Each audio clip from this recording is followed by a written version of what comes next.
Okay, guys. Awesome. And Everett's going to go more in detail about what he was talking about. We have a presentation all about that. Everett and Chris are going to talk about that. So now what we're going to do is a little game slash icebreaker called a unique perspective. There are a few little differences in the accessibility here. I know one of these activities may be a little bit tough for individuals who have some vision problems, but we're going to do it on the audio side as well so that everyone can do it. It'll just be based differently so that we can identify how different people's disabilities affect their lives. There's actually a purpose for us doing it this way. So I'm sorry if it's not completely accessible. We're going to make it accessible. And we're actually doing this. We'll talk about at the end. Okay, so people view the world in different ways. People see, people hear, smell, touch, think of the world in different ways. So this exercise is an example of how people may see the world in different ways. So what we're going to do is we're going to start. Now, what do you guys think this picture is? Can everybody see it? Everybody can see it. Yeah. Can you see it? No, I'm sorry. Okay, so who can guess what this is? Go ahead, Liz.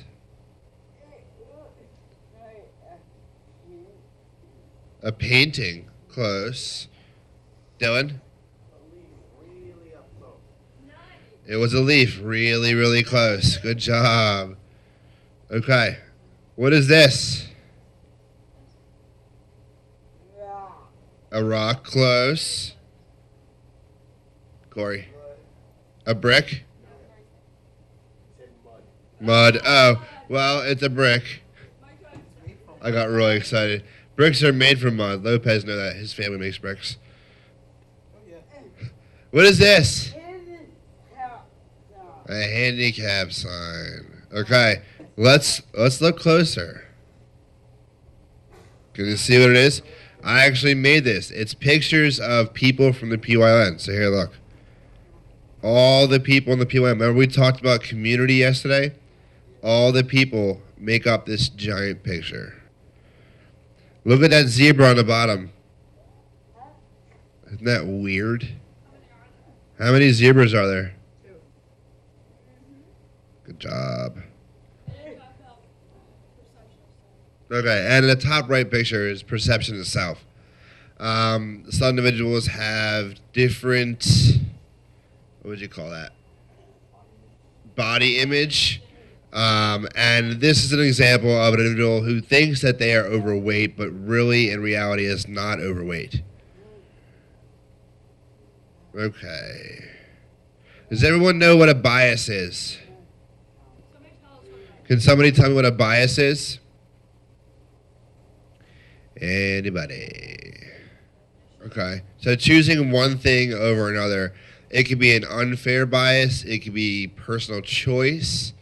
I am biased to color. I like blues and blues and yellows better because I can't really see reds and greens. So that's a bias. A bias isn't always a bad thing, but in this context, we're trying to say that bias is a bad thing.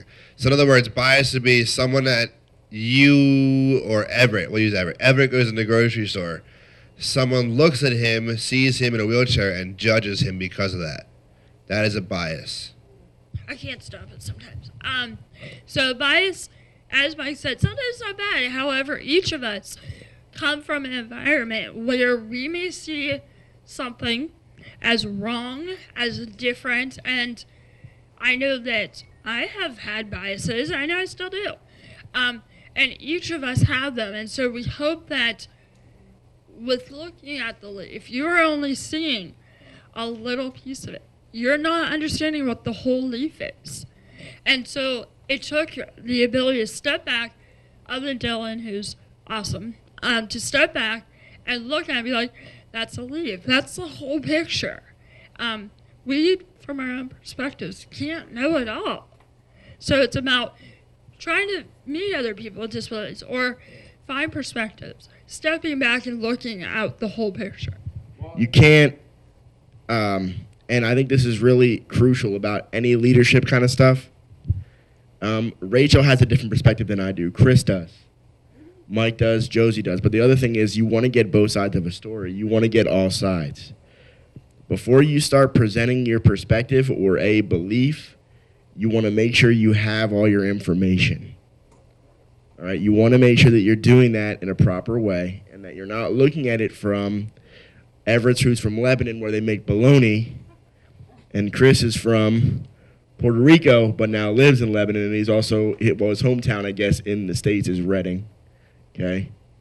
And Rachel is from a place where they have dirt roads and cows. Mike is from the Philadelphia area, but now lives in Pittsburgh, all right? So there's just different perspectives, different ways to look at things, and you want to make sure that you're doing that. And I think it's totally cool that Dylan knew that was a leaf like within like 30 seconds, because I was like looking at this PowerPoint like, what is that? For like an hour. So you want to make sure that when you do this stuff, that you're using all your resources. I go to Mike and Josie for stuff all the time. And Josie's like, well, this is my leader thing. This is my, sometimes you feel like you want to take control. And one thing to know is to not do that and to make sure you get all the perspective. Guys, last night we discussed how we're all part of a puzzle, and this is just further backing that up. So if you take out one piece, what happens to that puzzle? It falls apart. Has anybody built a puzzle and then you got to the end and there's a piece missing? Every Christmas. Isn't that aggravating? If you don't, that's very aggravating. You get to the end, you spend 4 hours on a 7,000 piece puzzle, and you're like, oh, there's a piece missing. And then you find out that your best friend is in his pocket and he's playing a joke on you. Not funny. Okay, so you take a piece out of the puzzle and the puzzle falls apart. The puzzle's not the same. The picture changes. When we did that activity last night with the web, what happened when a few people dropped their piece of the web? The web fell apart, and you no longer have that connection. So we are all part of the puzzle. It's important that we all play our part and play our role in that puzzle. And it's also important to understand what your role is.